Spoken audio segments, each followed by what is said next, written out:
SBN का प्रयास कोई भी बेटी ना रहे शिक्षा से खाली हाथ पढ़ेगी बेटी तो शिक्षित होंगे 3 परिवार।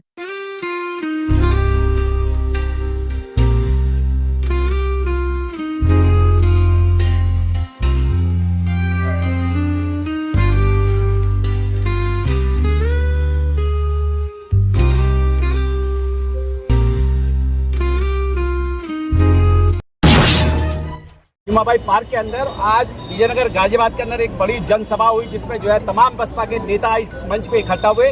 हमारे बीच रवि गौतम जी, और देखा जाए कहीं ना कहीं बहन जी का आशीर्वाद मिला है। 56 सदर विधानसभा सीट से जो है चुनाव लड़ने का मौका मिला। सबसे पहले तो आपकी खुशी जानना चाहूँगा, आज के दिन कितने सारे लोगों ने आपको आशीर्वाद दिया और कितनी सारी अपार भीड़ आपको आशीर्वाद देने आई। देखिए, पहले तो आप सभी को जय भीम और आदरणीय बहन कुमारी माया जी का बहुत बहुत धन्यवाद। उन्होंने एक गरीब मजदूर किसान के बेटे को टिकट दे करके ये एहसास कराया कि जो लोग कहते हैं पार्टी पैसों वालों की पार्टी है, उनके मुंह पे तमाचा है। और खुशी का जाहिर तो ये है कि आज मैं कह सकता हूँ कई हज़ार गाँव के यहाँ लोग पहुँचे जो बहुजन समाज पार्टी के कार्यकर्ता भी हैं और युवा सदल के जो है कार्यकर्ता हैं, और मेरे घर परिवार के लोग यहाँ पहुँचे। तो खुशी आप दे सकते हो। और खुशी का आलम उस दिन होगा जिस दिन जीत करके हम लोग बहन जी के देख करके बहन जी को मजबूत करने का हम काम करेंगे। और बड़ा लंबा सफ़र रहा संघर्ष से निकलते हुए, लेकिन कहते हैं कि सत्य की जीत होती है। पूर्व में हमारे बहुत सारे मित्र रहे, आनंद फानंद में कुछ निर्णय ऐसे लिए गए जिनसे कुछ समय के लिए होता, उनके शब्दों में कि समाज का भला होता। लेकिन अगर लंबी रेस जीतनी है, लंबा मूवमेंट खड़ा करना है, तो मान्यवर काशीराम साहब बाबा साहब की जो बनाई विचारधारा है उनके साथ खड़ा होना होगा, जिनमें आदरणीय बहन कुमारी बाई जी काम कर रही है। तो आज हम अपने घर में प्रत्याशी बन के और परिवार के बीच रह करके जो हम काम करेंगे, उस काम से निश्चित ही बहुजन समाज के लोगों को मजबूती मिलेगी और ये हमारा घर है। रवि गौतम जी, देखा जाए कहीं ना कहीं जो है गाजियाबाद की सड़कों से लेके दिल्ली के जंतर मंतर तक रवि गौतम ने जो है पैदल मार्च भी किया, बाइक रैली भी की, और इसके साथ साथ तमाम आंदोलन में लाठी डंडे भी खाए, जेल की भी हवा खानी पड़ी। क्या उस संघर्ष का भी नतीजा है कि आज रवि गौतम एक विधानसभा सीट पर प्रत्याशी है? महापुरुषों ने लिखा है, जिस समाज का इतिहास नहीं होता उसके इतिहास बना नहीं सकता। और पैरासूट से आने वाले लोग कभी भी समाज का दर्द नहीं जान सकते। ऐसे कौन से हिंदी बेल्ट राज्य की पुलिस की लाठी हमारी कमर पे ना छपी हो जो ना लगी हो, आप भली बात जानते हैं। ऐसा कौन सा भारत का हिंदी बेल्ट का कोना ना हो जहां हमने आंदोलन ना किए हो। लेकिन संघर्ष से तब तक निकलना और मूवमेंट को समझना, वो उस परिवार से सीखना चाहिए जहाँ से बहन ने सीखा। तो हमने वहीं से प्रेरणा ली है। और रही बात गाजियाबाद से निकलने की, तो देखिए गाजियाबाद मेरा घर है, मेरा जो है जन्मभूमि मेरठ है, मेरी कर्म भूमि का गाजियाबाद गौतम बुद्ध नगर है। तो आज मुझे राजनीतिक रूप से सेवा करने का मौका मिला है, तो मैं उस मौके को छोड़ना नहीं चाहूँगा। राजनीतिक रूप से जो बाबा साहब ने कहा, काशीराम साहब ने कहा, जब तक राजनीतिक ताकत तुम्हारे पास नहीं है तो हम कुछ नहीं कर सकते। ये बात मैंने आदरणीय बहन जी से भी कहा था कि संगठन होना बहुत ज़रूरी है, क्योंकि संगठन आदमी को तपा कर निकालता है और सैकड़ों हज़ारों नेता बनाता है। और उसके बाद राजनीति वो चीज़ है कि जब आदमी निखर के जाता है तो आप संविधान के ताकत को राजनीतिक रूप से आगे बढ़ा सकते हैं। तो हमने वो काम किया। रवि गौतम जिसने जो है 2017 में जिसके लिए आंदोलन करा, मंच लगाया, भीड़ इकट्ठी करी, आज वो पार्लियामेंट के अंदर है, और रवि गौतम आज तैयारी कर रहे हैं विधानसभा की। कैसे देखते हैं इस बात को? देखिए, जिस आप हमारे संघर्ष के साथी की बात कर रहे हैं, कुछ मेडिकल में दवाइयाँ ऐसी मिलती हैं जो शॉर्ट समय में फ़ायदा देती हैं, लेकिन उनके कई ऐसे परिणाम होते हैं जो कैंसर के रूप में साबित होते हैं। और जो दवाइयाँ धीरे धीरे इलाज करती हैं वो बड़े फ़ायदेमंद होती हैं, लंबी इलाज फ़ायदेमंद देती हैं। उसी प्रकार से जो लोग जिनको कुछ दिख रहा है, मुझे नहीं लगता मेरे शब्दों में तो कुछ चीज़ें खास रूप से है। आपने इसमें देखा होगा हज़ारों साथी जो यहाँ पहुँचे, उनमें से सैकड़ों से ज़्यादा लोग उस परिवार को छोड़ करके बहुजन समाज पार्टी परिवार में शामिल हुए हैं। हज़ारों युवा अगर वो चाहते तो कहीं और चले जाते, वो युवा से साथ मिलकर आज बहुजन समाज पार्टी को पीछे हो जाओ भैया। मैं बस इतना ही कहना चाहूँगा, जो जहाँ है उसे बधाई है, लेकिन अपना घर एक परिवार बहुजन समाज पार्टी है, इसको बचाना है। ये मूवमेंट गाजियाबाद के प्रमुख मुद्दों की बात करते हैं। हम आते हैं गाजियाबाद के अंदर। गाजियाबाद के प्रमुख मुद्दे की बात करें, शिक्षा के क्षेत्र में यहाँ गाजियाबाद बहुत पिछड़ा हुआ है। तमाम जो है लाला बनियों के स्कूल हैं, और पेरेंट्स को जो है कहीं ना कहीं जो है स्कूलों में कोटे के हिसाब से एडमिशन नहीं मिल पाता, क्या रवि गौतम की इस मुद्दे पे प्राथमिकता रहेगी? देखिए मैं एक सामाजिक रूप में अगर मैं कहना चाहूँ, जहाँ जहाँ हमें मैसेज मिलता है आसपास के जो बड़े बड़े कॉलेज हैं, जो बड़े बड़े पूंजीपतियों के हैं, हमने उन्हें संवैधानिक रूप से कई बार आंदोलन हुए, प्रदर्शन हुए, फीस बढ़ाती जाती है, लेट फीस चार्ज 5-5 हज़ार रुपये होता है, उसको लेकर हमने आंदोलन किए। और अगर जनता हमें विधानसभा में चुनकर भेजती है तो इस आवाज़ को मजबूती से उठा करके और कुछ ऐसा एक विधायक बिल लाने का प्रयास करेंगे जिससे कि इस पर रोक लगे। संविधान में भी हमें इजाज़त है कि प्राइवेट स्कूल अपनी मनमानी ना करें, लेकिन जो आज सरकार में बैठे हैं, जो आज सरकार चला रहे हैं, ज़्यादातर 100 में से 70% स्कूल उन्हीं के हैं। किसी किसी स्कूल की 50-50 हज़ार फीस है, वहाँ गरीब परिवार कहाँ पढ़ेगा? तबकि बाबा साहब ने लिखा है कि इंटर तक शिक्षा निःशुल्क होनी चाहिए। लेकिन जब आप प्राइवेटेशन किसी चीज़ का कर देंगे तो प्राइवेटेशन में उस तरह का आरक्षण नहीं होता है जिस रूप से होना चाहिए। उसके बाद जो सीटें होती हैं स्कूल में, कॉलेज में, जब NOC मिलती है उसमें भी ये लोग क्या करते हैं, बच्चे के ऊपर डाल देते हैं कि तुम्हारी स्कॉलरशिप आए ना, हमें मतलब नहीं है, हमें पूरे पैसे चाहिए। और प्रदेश की सरकार, केंद्र सरकार इस हालात में है, साहब स्कॉलरशिप छोड़िए, टीचरों की नौकरी नहीं है इनके पास। जब टीचर स्कूल में नहीं पहुँचेंगे तो बच्चे पढ़ेंगे कैसे? जी, रवि गौतम का एक नाम लेके जंतर मंतर दिल्ली की सरकार और यूपी की सरकार, उसके प्रशासनिक अधिकारी घबराते थे। क्या लगता है कि विधायक बनने के बाद में वही एक जोश रहेगा रवि गौतम के? देखिए, हम लोग संघर्ष के साथी हैं और जिस पार्टी से मैं पिछले 15 साल से जुड़कर काम कर रहा हूँ उसकी मुखिया संघर्ष के साथ है। जिन महापुरुष ने इसकी स्थापना करी वो संघर्ष के साथी है। विधायक बन के कोई गीदड़ नहीं बनना है। विधायक बन के जो जनता की आवाज़ हम रोड पे उठाते थे उसे सदन में उठाना है, मजबूती से उठाना है, ताकत से उठाना है। संख्या कम और ज़्यादा ईमानी रखती, आप सकते हैं, संवैधानिक है तो मजबूती से उठाएंगे। और रही बात, मैंने ये बात फिर कही कि रवि गौतम की आवाज़ है जो हज़ारों लाखों युवा साथ जुड़े हुए हैं, इस आवाज़ को रोकना मुश्किल नहीं, नामुमकिन है। देखा जाए दलित मुस्लिम का गठजोड़ अगर गाजियाबाद में हो जाता है तो गाजियाबाद की सीट पे कैंडिडेट की जीत को कोई रोकने वाला नहीं है। बहुजन समाज पार्टी क्या उस पे फोकस करेगी? क्या उन गली मोहल्लों, उन तहसील चौपालों पे जाने का काम करेगी जहाँ दलित मुस्लिम गठबंधन का गठजोड़ है? देखिए, दलित मुस्लिम सब समाज के लोग हमारे भाई हैं।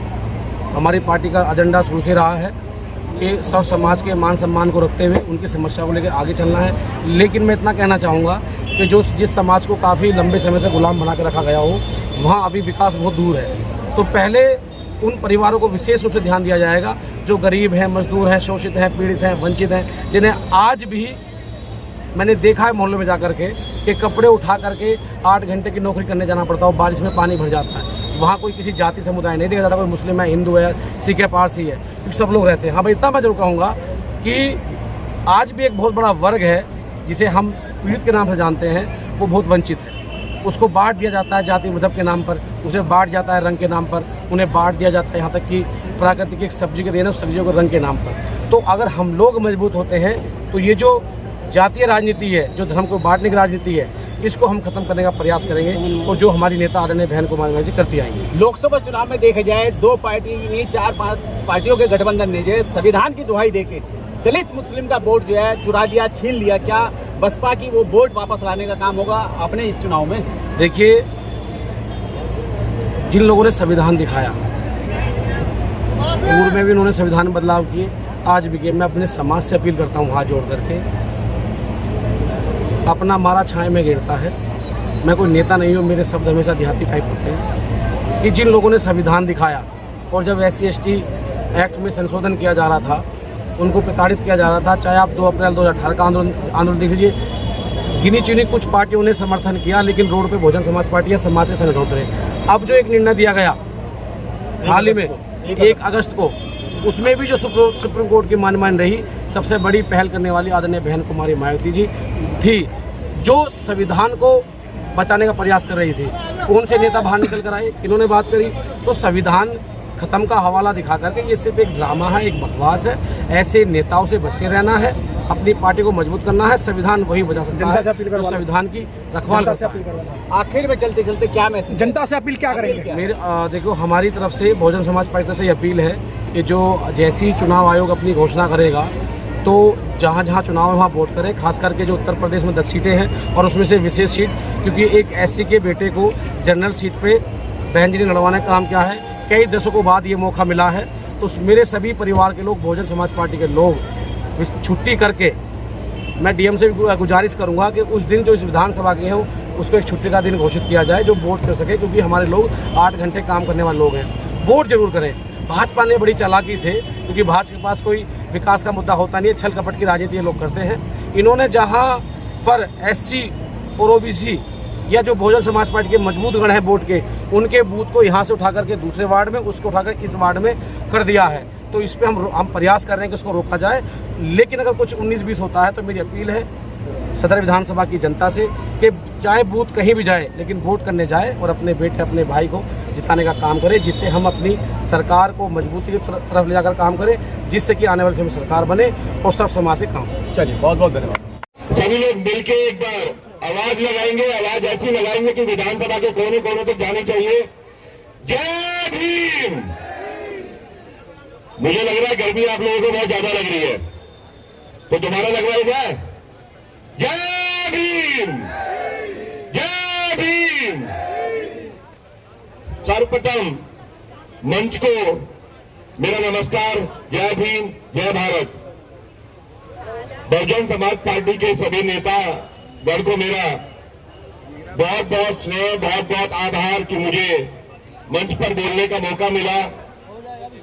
आज बहुजन समाज पार्टी की एक पहली बड़ी सभा में मेरे को बोलने का मौका मिल रहा है। ये मौका केवल मेरे लिए ही नहीं है, ये मौका हर व्यक्ति के लिए है। तो मैं शुरुआत में बोलना चाहूंगा, न संघर्ष न तकलीफ है, न संघर्ष है न तकलीफ है, क्या खाक मजा है जीने में। थम जाएगा भी जब तूफान, जब लक्ष्य रहेगा सीने में। कहने का मतलब सीधी सीधी बात है, लक्ष्य हमारे सामने है। इतनी बड़ी सभा का ये एक आगाज हो चुका है। गाजियाबाद विधानसभा में हमारे जो मुख्य पदाधिकारी हैं हमारे बीच में हैं, वो हमें आज दिशा निर्देश देंगे। हमारे जैसे एक एक छोटे छोटे कार्यकर्ता को अपने अपने क्षेत्रों में जाकर उस संदेश को घर घर तक पहुंचाने का काम करना है। मुझे केवल इतना मालूम है, मेरा नाम पंकज शर्मा है, मैं ब्राह्मण समाज से आता हूं। 2007 और उससे बाद की सारी सरकारों का एक एक दिन, एक एक घटनाक्रम मुझे पूरी तरह याद है। आज पूरे प्रदेश में जो नेता, बड़े बड़े नेता दूसरी पार्टियों में जाकर काम कर रहे हैं, कहीं ना कहीं वो नेता जो बनाए गए हैं वो बहुजन समाज पार्टी में बनाए गए हैं। आज जो वो पदभार संभाल रहे हैं उनको, उन ब्राह्मण नेताओं को, अदर कास्ट नेताओं को जो सम्मान मिला है वो बहुजन समाज पार्टी में मिला है। उप मुख्यमंत्री जी का नाम आप जानते होंगे, वो कहां से पैदा हुए, कहां पर नेता बने, कहां पर उनको सम्मान मिला, किसने उनको सम्मान दिया, मुझे लगता है ये बताने की आवश्यकता नहीं है। गाजियाबाद में बहुत सारे नेता हैं जो आज दूसरे दलों में चले गए, उनको नेता किसने बनाया हमेशा आपको ध्यान में रखना चाहिए। मेरा कहने का मतलब ये है, सम्मान वाली जगह पर आप हैं, आपको जुड़ने की जरूरत है, सर्व समाज में काम करने की जरूरत है। अगर आप मेहनत करेंगे, अगर आप काम करेंगे तो आपको सब बढ़िया लगेगा। मैं सबसे अपील करना चाहूंगा, मैं ब्राह्मण समाज के अपने एक एक व्यक्ति से अपील करना चाहूंगा, बहुजन समाज पार्टी में जैसे आप पहले से जुड़ते रहे हैं, काम करते रहे हैं, आप आइए, आपका स्वागत है, आपका सम्मान है। हम सब मिलकर काम करते हैं। और एक बार प्रस्तुत करना चाहता हूं साथियों, जैसे ये खबर गाजियाबाद में पूरे उत्तर प्रदेश में फैली कि उत्तर प्रदेश के अंदर 10 सीटों पर उपचुनाव होने जा रहे हैं, तो सभी बहुजन समाज के शुभ चिंतकों में और जो चिंतन करते हैं राजनीतिक और सामाजिक परिस्थितियों का, उनके बीच में बड़ी एक लहर दौड़ी कि एक हमारे बीच में एक मौका आया, हम अपने पार्टी और समाज को मजबूत करने के लिए आम चुनाव से पहले एक लोकतंत्र का एक मौका हम लोगों को बीच में मिला, जिस कड़ी में सभी लोग अपने अपने तरीके से तैयारियां कर रहे थे। आप लोगों को जानकारी भी होगी सोशल मीडिया के माध्यम से, अन्य तरीके से, कि और लोगों के भी बीच बीच में नाम चुनाव के लिए आ रहे थे। आपको भी ये जानकारी है, हमने भी उस प्रक्रिया में हिस्सा लिया और चूंकि बहुजन समाज पार्टी के बीच में बहुजन समाज पार्टी के एक मिशन मूवमेंट के कार्यकर्ता के रूप में हमें भी लगभग 22-23 साल इस पावन धरती पर, गाजियाबाद की धरती पर काम करने का मौका मिला। आप लोगों के बीच में आप लोगों ने हमें जगह दी, मगर जैसा कि पार्टी का आदेश रवि गौतम भाई को बहन जी का आशीर्वाद प्राप्त हुआ है और उसी के लिए एक सेकंड मैं पकड़ उसी के लिए लाओ, सही से लाओ भाई हाथ दो, सही से दो। उसी के लिए मैं भी इस तरीके की पूरी तैयारी में लगा हुआ था, मगर हमारे समाज को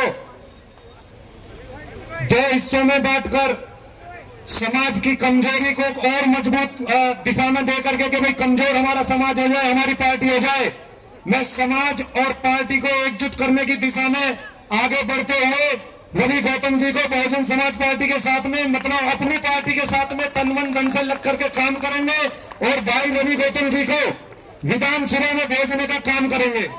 साथियों, मैं नहीं एक ही ठीक हो गया। मैं आप लोगों के बीच में एक बात ये रखना चाहता हूं, पार्टी से किसी की भी कोई भी किसी भी तरीके का गिला शिकवा हो वो एक अलग चीज है, हमारी आपसी लड़ाई अलग चीज है। हमें किसी भी अन्य पार्टी की तरफ नहीं देखते हुए, हमें किसी भी अन्य पार्टी की तरफ ना देखते हुए हमारी एकमात्र पार्टी है जिसमें हमारे महापुरुषों ने, हमारे बड़े बूढ़ों ने अपने घरों में आग लगा करके इसको तैयार किया है। इसकी आखिरी ईंट तक का हम साथ देंगे, बहुजन समाज पार्टी के साथ देंगे। जय भीम, जय भीम। बहन कुमारी मायावती, बहन कुमारी मायावती, बाबा साहब, और हम सब एक होकर के इस देश की, इस प्रदेश की तानाशाही सरकार की एक एक ईंट को हिला करके काम करेंगे और इनकी नींद उड़ाने का काम करेंगे। हम सब सम्मानित साथी एकजुट होकर के, मेरे साथ में चल करके जो मेरे सम्मानित साथी है, एडवोकेट अमित पंत जी, पूर्व पार्षद एडवोकेट अमित निवास जी, अमन गौतम जी, राहुल जाटव जी, विजय भाई और तमाम मेरे साथी जो हमारे साथ में चल करके आए, मैं नाम भी नहीं ध्यान कर पा रहा हूं, उन सबका यहाँ धन्यवाद। और मंच के माध्यम से हो सकता है कुछ लोगों को बुरा लगे, हमारे साथ में देश के अंदर कोने कोने के अंदर बहुजन समाज पार्टी के लिए रात और दिन काम करने वाले हमारे आदरणीय जयप्रकाश सिंह जी का मैं तहे दिल से स्वागत करता हूँ। भीड़ में जनता के कार्यकर्ताओं के बीच में बैठ करके हमारा और समाज का मनोबल बढ़ाने का काम कर रहे हैं। इसी के साथ मेरा पूरा समर्थन रवि गौतम जी के साथ है। हम सब मिलकर के उनको विधायक बनाए, अपनी एक सीट विधानसभा के अंदर हो जाए, जिससे कि हमारे समाज की आवाज उठाने वाले हमारे रवि गौतम भाई लखनऊ विधानसभा में पहुंच करके काम करें। जय भीम, जय भारत। गाजियाबाद के अंदर है, विजयनगर गाजियाबाद भीमाबाई पार्क के अंदर, और आज हमारे साथ बहुजन समाज पार्टी के पूर्व राष्ट्रीय अध्यक्ष जयप्रकाश जी हैं। और देखा जाए बहुजन समाज पार्टी और बहुजन विचारधारा को जो है देश के कोने कोने तक ले जाने का काम कर रहे हैं। आज की अगर मुख्य बात की जाए तो आज जो है गाजियाबाद सदर 56 विधानसभा का सीट का टिकट क्लियर किया गया है। सबसे पहले तो मैं यही जानना चाहूँगा, आज का जो टिकट फाइनल हुआ है, जिस व्यक्ति का हुआ है, क्या उसके आंदोलन से आप प्रभावित हैं आज की टिकट को लेकर? देखिए, आज मुख्य रूप से दो काम हुए हैं। आज एक तो जो टिकट जो है 56 में उपचुनाव जो होने जा रहा है, इसका टिकट की बात करो, पहले बैंडी से मिलकर आगे की बात बताते हो। उन्होंने जो यहाँ पे अनाउंस किया है, हमारी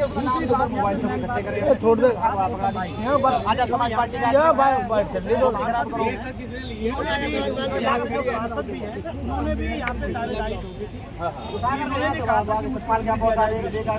हमारे यहाँ पर 3 समाज के साथ अगर PSC चुनाव नहीं चुनाव लड़ेंगे निर्दलीय। अगर बसपा चुनाव लड़ती है तो हम बसपा से अगर बैंक